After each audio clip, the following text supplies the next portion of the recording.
Today, let's walk through the steps of making a hand sanitizer holder. Welcome, I do sewing and DIY related content, and today we are getting a little into back to school theme, and we are making a hand sanitizer holder. So this could be perfect for back to school, just to have on your bag, however you want to use it.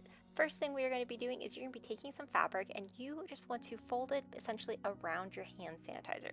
So I'm using this bottle of Purell and I am just folding this fabric in half and determining how big I need to make it. Now when I'm folding, be sure you are taking into account that we are going to take a small hem at the top. For mine, it's essentially a 4x8 rectangle, and then I'm going to be cutting this in half. So I'm getting these two 4x4 inch squares. They're a little bit bigger than that to make them more rectangular shaped, but this is the front and the back of our holder.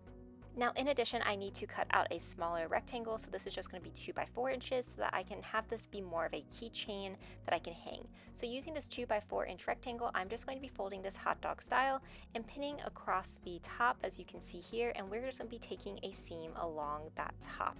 Now, like I had said before, this little piece of fabric is how we are going to be attaching our keychain to the rest of the holder. So we're just going to be taking a seam all the way along that edge, and then I will be turning this right side out. Now, to turn it right side out, the easiest way to do this is going to be using a safety pin, or if you have a turning tool. For the safety pin, you are just going to be attaching it and then closing the pin so that you're not pricking yourself, and then just pushing this back into the fabric and then very carefully turning this right side out. I found that this worked really well since this is such a small piece of fabric, but then you're able to turn it pretty easily. You can remove the safety pin, and then you can either finger press this or actually press this so it's nice and flat. Once you have it to however flat you would like it to be, we are then just going to be taking a top stitch on either side about 1/8 of an inch so that we can get a very nice and secure piece of material that will be used for our keychain. So once you have that one stitch done, you're just going to repeat this on the other side, so essentially creating parallel stitches on either edge to give it a really nice and clean look. Now I am going to be taking my keychain, so I'm using the swivel hook. You could really use whatever type of keychain you would like though, and we're just going to be inserting it so that our fabric that we just created is just going through that keychain loop, and we have this little piece of hardware now that we can use. Now I'm going to go back to those two pieces that I cut out earlier, and I am going to be putting our new little keychain in the center of that rectangle. So this is going to allow us so that we can have this keychain be able to hang. So as you can see, I have my little keychain now pinned in the center so that the right sides of the hardware as well as the right sides of the holder itself are all touching each other. This is going to allow us to have no raw edges when we finish this. So now I'm just going to pin up all these layers, creating a sandwich for we have that back piece of our holder, then we have the hardware, and then the front piece of our holder, and then I'm just going to be sewing 3 of those edges. So those 3 edges I just pinned, I'm going all the way around and just taking a straight seam, being sure to pivot at any of those corners, and then you can cut off any extra material, including clipping the corners if it's a little easier for you. Now I'm just going to go through and take a zigzag stitch to finish off these edges to make it be nice and clean. You could definitely use a serger if you wanted to, or you can even leave them just as is. I just decided to go through and do a nice zigzag stitch so it looks nice and neat. So here's what our holder looks like. If you turn it right side out, you can see we have that nice little hardware at the top of it hanging down, and then all we need to really do now is figure out how we're going to be attaching our elastic as well as taking that hem so that everything is laying nice and neatly.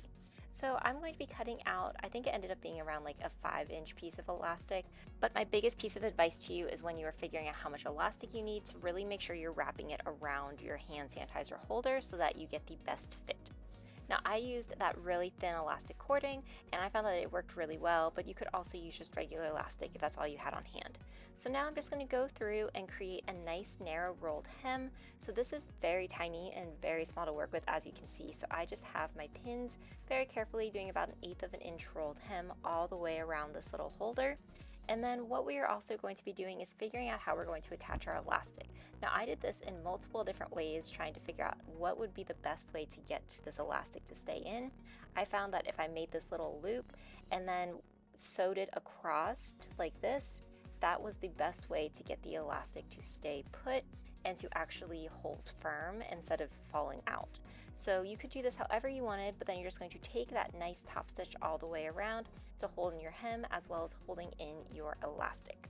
So now that I have the elastic on, it is all secure. You can see the edges of the elastic.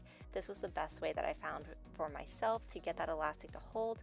What we need to do is just add a button that the elastic will be going around so that it can hold our hand sanitizer in place. So I had this tiny little button that I thought would be perfect with this fabric. I'm just going to be doing some hand stitching to hold it on. I did knot it at the beginning, and I have a video on how you can sew buttons that I'll be sure to include in case you want more information. But once I got the button added, then I could just add my elastic to attach to the button. As you can see, we have this cute little hand sanitizer holder. I absolutely love how it turned out. I think you could use different character fabrics, you could use different colors of fabrics. You could really make these be as little gifts to give to people.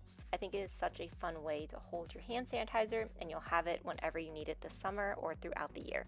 If you enjoyed this video, be sure to like, comment, and subscribe, and let me know what you want to see next. Thanks for watching.